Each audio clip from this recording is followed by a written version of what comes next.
back in 2016, there was a lot of rhetoric online and in social media about very negative narratives were being displayed about women, about people of color and immigrants, much like today, actually. Instead of just taking to social media to kind of vent, I said, what could I do to create a platform to show excellence? Not just Black excellence, but excellence of diverse variety of people. One of the things I did was look into how do you become a curator for TEDx. All right, now, real quick, I want to talk to my aspiring authors here today. If you've ever said, I want to write a book, but I don't know where to start, then listen up. I'm hosting a live writing masterclass this Sunday, and this is your opportunity to stop waiting and start writing. In this session, we're going to map out your book and get crystal clear on your specific message. You're going to take the first step toward making your book a reality. So if you're ready to invest in your dream and finally take action, then head over to joryo'neil.com/your_story_matters. Click the link below in the show notes, and I'll see you inside. Welcome, family, to another lovely episode of 30 Minutes of Power, TOP, your one-stop shop for all things encouraging, entertaining, and motivating. Listen, today's episode is extra special. I'm going to tell you why. I get to sit down with a woman who has not only walked the walk in leadership, education, and empowerment, but who's also helped others find their voice and use it well. She is a TEDx curator, an author, educator, veteran, doctor, and one of the most powerful advocates for growth out here on Long Island, New York. Please welcome to the show, Dr. Nathalie Lilavios. Thank you so much for that introduction, Jory, and thank you for having me here. You're very welcome. Thank you for being here. You are the embodiment of intentionality, and I know our listeners are about to be blessed. So, how are you feeling today? Feeling great, feeling great. Grateful to be here, grateful to be on this earth. Amen. So, you've had a pretty multifaceted career from teaching in the classroom to leading at the district level, curating TEDx events, and writing. But I want to go back if that's okay. Who was little Natalie, and did she always know she'd lead in this way? Little Natalie came to school in kindergarten and didn't even speak English. So it was a big transition for me going into kindergarten in an all English speaking school. And I think back then they didn't really do anything for you differently. So I just listened a lot. I became a really good listener in terms of what people were saying, what they were doing, a spectator, if you will, in the classroom. And eventually I started speaking. I spoke English. And as you can tell, I speak very, very good English now. But it took a long time to be that. And I don't know that I would have considered myself a leader back then, because I was so much in the sort of, I kept to the background and watched things happen around me and tried to make sense of things. Um, so that's the way I sort of grew up. But I did read and write when I was younger a lot. As I grew up going through elementary school and middle school, I did do a lot of reading. And I think that also helped with vocabulary building and things like that. I became pretty much a scholar very easily, very early on. I was doing really well in school. They wanted to skip me grades. So that was my sort of my educational background as a child. Okay. You write, and you also did a TEDx talk on growing up loved. Can you talk about how the experiences in your childhood shaped your ability to come from that vantage point? We're just hearing about you probably being othered, right, in a classroom where you Mm. may not be speaking the same language. Maybe you speak with an accent when you do start speaking. So how do you then go on to pen a book and get on a stage and talk about growing up loved amid having probably grown up with being stigmatized and right, possibly bullied? How do you? I think as a child, I didn't really understand or think of myself as being bullied. Things may have happened that probably were just over my head. I just assumed, I had friends. I don't really remember any outward bullying that I would have run home crying and said, this is what happened, until I was older.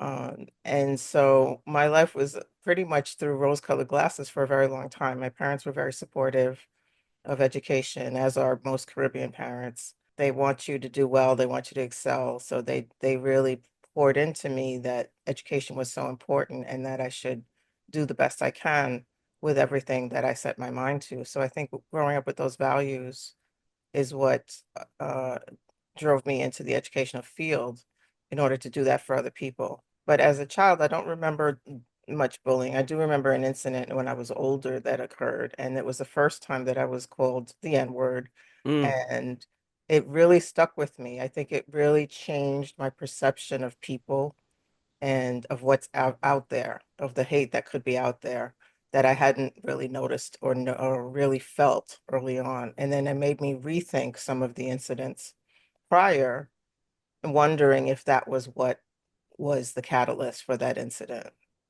So it really changed your perspective once that does happen to you. mm. What were the experiences that you had exactly, or if you can't name one, like what was kind of like the environment that allowed you to grow up and lead and uplift each other, and li uplift other people in the way that you do now? Like, where did that come from? I think it came from watching my parents really do what they did for us and going out of their way to make sure that we were, because there were three of us, right? I'm the oldest of three, and making sure that all three of us were well taken care of. We were always well dressed, fed, going to school, participating in our after school activities. So I think all of those things together made us strong in a way that we could go out and do whatever we wanted to do. Like we never felt stifled in terms of what was open to us. We felt the whole world was our oyster. We could certainly go and become whatever we wanted to become. So I think they built that in by pouring into us with strength, with compassion, kindness, all of the things, all of the positive traits that you want your children to have and grow up and to use. That's awesome. Your resume has a long list of accolades concerning education, and as of late, you're now the curator and executive producer for TEDx Deer Park Women. And how does one go from that to the other? Like, how did you get involved in TEDx to start with, and how did that transition occur? Yeah, sure. So as an educator, I used to watch a lot of TED Talks. They were really inspiring, and I found them, really in depth and thought provoking. And so it was something that I followed quite a bit. So I was one of their fans, if you will, watching this and wondering, trying to get to the different events. Some of them were on Long Island, some of them were in Brooklyn. So I had attended some live TEDx events as well. And so I always found it to be an inspirational type of situation. You walked away with some interesting ideas or thoughts that you hadn't thought about before. And their tagline is ideas worth spreading. So it sort of made sense that you would walk away feeling that way. Back in 2016, there was a lot of rhetoric online and in social media about very negative narratives were being displayed about women, about people of color and immigrants, much like today, actually. Instead of just taking to social media to kind of vent, I said, what could I do to create a platform to show excellence? Not just Black excellence, but excellence of a diverse variety of people, including women, that we do have a lot to offer. And so one of the things I did was look into how do you become a curator for TEDx? And that's how I got a license. And in 2017, we had our very first TEDx event. I partnered with another educator, and we had it at the Deer Park High School. That was our very first one. That's awesome. So I'm hearing this theme now continuously of empowerment and then creating these spaces, right? So at what point did you figure like it's not about me getting on their stage, it's about me creating my own stage? Like how did you know it was time to create instead of wait to be invited? That's a great question. I think because I saw the opportunity again to not to be a spectator necessarily, but to kind of be a catalyst for other people to bring their excellence forward. As a leader, you can lead from behind in terms of putting your people forward and in front of you and having them show what they have to offer. And I think that's the type of the style of leadership that I kind of have. I want to work with people cooperate with them, bring out the best in them. And I think this platform created that opportunity for many people. I love that. It feels very familiar with me because when I look back at like my journey and my trajectory, I'm Mhm. reminded of the mentors that I had who their goal wasn't to kind of lead from the front. They were leading from behind. They Mhm. were encouraging, they were motivating, they were empowering. And so that's the type of leader that I desire to embody and be. And so it's interesting, I think, because you don't think of leaders in terms of serving, right? Like that's Mhm. that's servant leadership that you're referring Yes, to, and that's not often popularized, right? That's not what gets all the flashy lights and the magazine covers. It's usually the right. humans who are in front and kind of almost demanding their own way in a little bit. As someone who has done as much as you have, what motivates you to continue to kind of innovate and look for more ways to serve? Because at this point, like honestly, like if you didn't do anything else again, like you're good. Like, like so That's funny. what keeps Natalie going and trying to like almost one up herself? It's just the people around me, for the most part, are motivational. I have a lot of women empowered that are empowered women that are doing different things, and I always feel like, I vibe off of their energy. They have this great energy about what they're doing, and I'm like, wow, that would be awesome to incorporate that here or join this particular nonprofit that's doing work that has to do with, minorities and women of color. So by participating in those spaces, I think I get energy and motivation from those people, and it inspires me to keep going and to keep looking for new avenues to bring to the group. So it's a sort of a reciprocal relationship where they inspire me, and hopefully I'm bringing something to the table that inspires them as well. So in terms of, I guess, next steps in regard to like what's next? Like you've teacher, principal, district leader, right? Now you're curating your own stages, you're creating your own space in the TEDx world. What we president? Like where we going? Like I love you for that one. No, I actually retired several years ago. About 5 years now, I've been retired. I started an educational consulting company, Zahara Crown, which means shining crown. And my focus has been to kind of spotlight the disparities, but to kind of work towards building better situations in education for underrepresented students. So I've worked with a district, more recently, I worked with a district to kind of mentor their assistant principals. So to help them, navigate a system that wasn't necessarily designed for us. And so, I mean, that could be a very long conversation in and of itself. But I just attended the state of emergency meeting that was held about Black education and our students, and how there's such a huge disparity between what our students encounter in schools versus their white counterparts. And it's really a challenge because it's systemic, and it's really hard to fix one part of that without dismantling the entire system.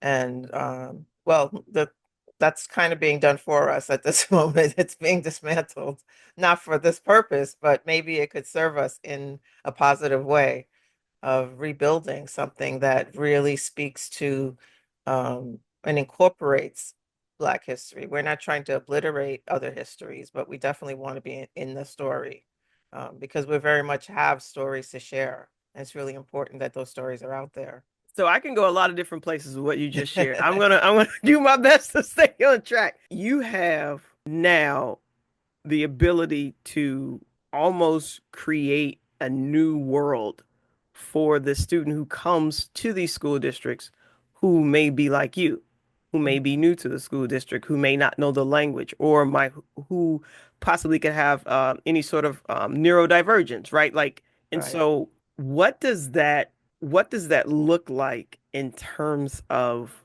how your space now in creating and curating TEDx talks? Because you say you were a fan of them for so long.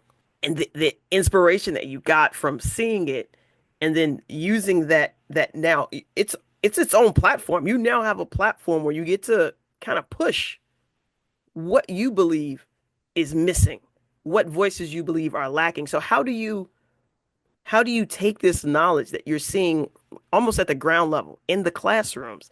How do you take this knowledge and then figure out like what belongs on the TEDx stage? Interesting. I don't know that we looked at it that much that way. It's an interesting way to look at it. But I think because of the inherent implicit bias, the inherent systemic, racial discrimination, all of those things, and discrimination against women, in general, is something that is sort of pervasive throughout our society, whether you're in an elementary school, middle school, high school, higher education, as well as in the society at large. So I believe that by looking at those things and bringing them forward in a platform, in a safe space for people to say what their stories are, share your story. And the more that we share our different stories and diverse stories, it gets out there that, we're more alike than we are different. And it's important that um, TEDx reflects a variety of people. And we do TEDx Deer Park as well as TEDx Deer Park Women, which is more focused on women's issues. Mostly women will present, not always all women, because of course we want allyship with our male counterparts.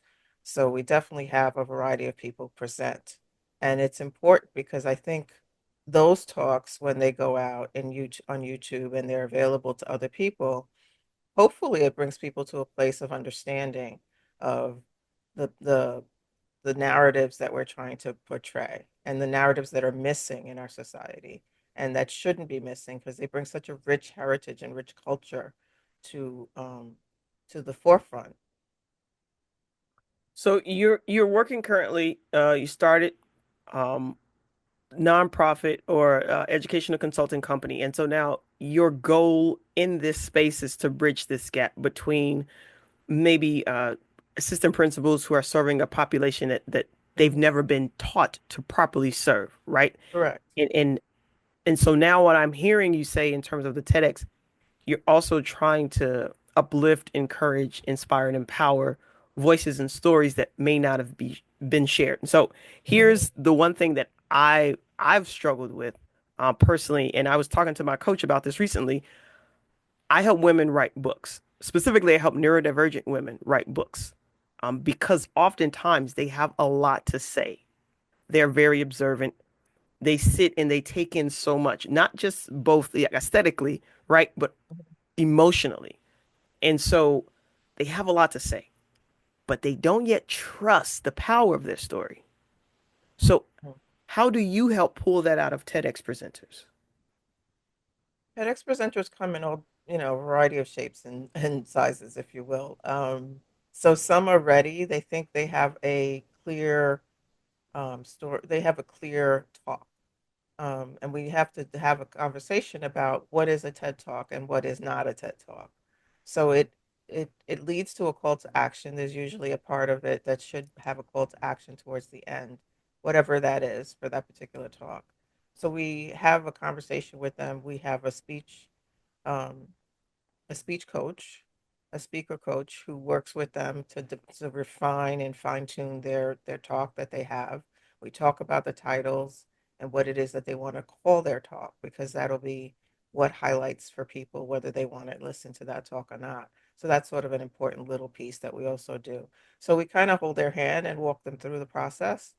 Um, and in crafting their story, we want to make sure that the story has what is the point of the story. There's a through line, from the beginning of the very beginning where you start to the end where you give your call to action. There should be a through line that follows through. So there's a thread throughout the talk that makes sense. Okay. Okay. So TEDx's mission and thought is ideas worth spreading, right? So I want to talk about ideas not worth spreading and specifically boxes. Mhm. I recently stepped out of this box. I found that I had wrapped my identity in being an educator. And for Mhm. me, it wasn't a safe space because I had then tied my worth, my value to the outcome of my students. Did my students pass? Did Right. they get good grades? And so I'm sure you're familiar with this. So Sure. as a woman who's been in a lot of different spaces where you kind of had to fit the mold, right? Veteran, woman of color, high level educator. I imagine you've encountered a lot of boxes along the way. Mm. What were some of those boxes that people tried to put you in, and how did you escape? That's a great question. I think in terms of boxes, being the only was one of those boxes for me for a lot of the time. I think it was like, okay, she has this great background, great education. We can work with her kind of thing, and it's like, okay, you're the one and only, black administrator, or you're the one and only black teacher, or some such designation that makes it easy for them to put you in that kind of a box that you're going to fit in with what our culture is, whatever that culture is. And you're going to fit in and you're going to work with us and you're going to kind of be that one person that is allowed in a lot of ways, and also the one person that represents all the rest of black folks. So those boxes are very tight in a sense of there's not much you could do from within the box. And escaping the box means really finding your own voice and being able to voice different things at different times. There were different committees to join, and some things are more for show. It turns out that people try to do different things and they try to focus on diversity, equity, and inclusion. And some of the activities that they come up with are not necessarily changing the culture. It's Mm. just you can say that you did that. It's like checking off a box and saying, "Yeah, we did that." Like Black History Month. Yeah, we did that. Instead of understanding that it's really not something to do, it's something to understand and something to be about. And it's not just something that you check a box off and say, "Oh yeah, we did something for that, or we did something for this, or we colored in this picture, or did that." You have to look at the entire culture and try to break some of the stereotypes as well, because there are stereotypes that are out there that you don't necessarily fit into, but you also represent that group. So somehow you're not part of them, but you are part of them. Um, so it's interesting space to find yourself in when you're the only, and you're having to carry this burden really of representing your people in a different light, in a positive light, but also wanting to be more genuine, more authentically yourself, and unapologetic about it. That's interesting. So I think trying to find this balance, like I'm in this space still trying to find this balance, and I'm one of Mm, the few authors of color in my publishing company. And so as a Christian woman, I'm supposed to be almost like have this palatable power, right? You know what I mean? Like I'm supposed to be loving and warm and generous and right, all these delicious, wonderful things. But I firmly believe that you can have faith in fire. Like the two can coexist, I like that. and sometimes disrupting the systems to serve the people that we're called to serve. Like there's no other way.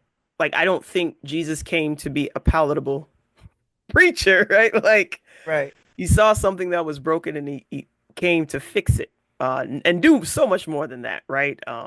And so there have been moments where I'm sure you've had to risk being misunderstood in order to stay aligned with your calling. Can you Mm, name at least one for us? wow. Being misunderstood. I think it happened on probably a regular basis.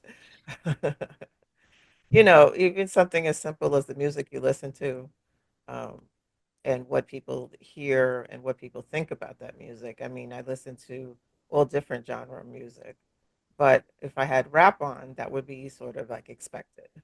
You know what I mean? So it was be like, oh, she's listening to rap. But there was also times when I had on music in my office that was um, something like black violin, which is a cross between rap and classical music. And people were kind of like curious about that. They were like, oh, what are you listening to? That's really cool.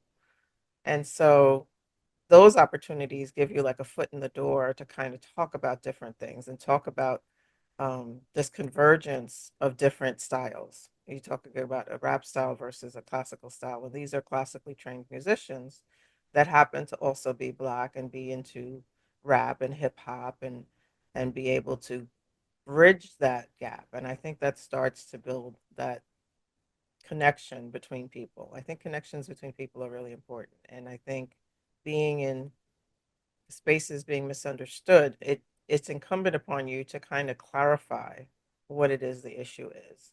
And there's been times when I just have to, you just have to say it.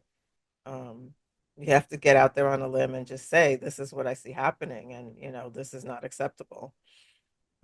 However, you need to say that in the spaces that you're in, and they need to know that you're not about being squashed or sent to the back of the bus. You need to stand your ground, and it gets tiring and it gets exhausting, as again being the only person doing that. But hopefully, it resonates with some people, and they realize that this is something that they can't continue doing, and they should feel uncomfortable when those things happen. It should make them uncomfortable, and it should make them think about what the position that they have and where they're coming from. Before we close out, I wanna give you the mic one more time. I'm a very practical human, and I think that practicals make the world go round. So if someone listening feels boxed in, right? Mhm. Maybe by fear, doubt, maybe their title, trauma, what would you say to them to help them take the first step out of the box? They need to find somebody to connect with. They need somebody that's going to understand where they are and help them get there, or a tribe, a whole tribe of women. If it's, a whole tribe around you, a group of like-minded people that can support you, even if you're in a situation where there aren't any, find a group.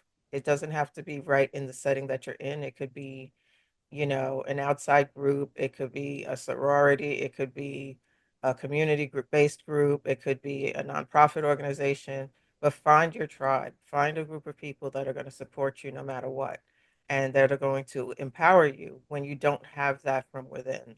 And that right there is why I had to have you on the show. Because our tagline here is be an empowered woman using your power to empower others. And you probably didn't even know Okay, that. I did But not know look at you, see? that. Listen, Dr. Lavoie, I am so happy that you came. You are a light, you're a builder, you're a Thank you. truth teller. And I thank you for modeling what it means to walk in purpose and in power. And for my listeners, if this episode blessed you, please be sure to share it, subscribe, follow us on Instagram, 30 Minutes of Power Podcast. If you got a story, a gift, a voice, now is your time. Don't wait for a mic, be the mic. Until next time, walk boldly in your power. And always remember, you were never meant to fit in. You were created to stand out in power. Till next time, people. Peace. All right, before we wrap up today, I want to remind you, if the book is on your heart, then this Sunday is your chance to finally take that first step. Join me for a live writing masterclass, and we'll break down the book writing process and get you moving forward from idea to execution. So head over to joryoneal.com/your_story_matters. Thanks for tuning in to 30 Minutes of Power. We hope today's episode inspired you to take action and make a positive change in your life. Remember, your power is meant to empower others. So share this episode with someone who needs encouragement today. We'd love to hear from you. So connect with us on Instagram at 30 Minutes of Power or email us at azironsharpensiron@gmail.com. Until next time, stay empowered and keep empowering others. 30 minutes of power.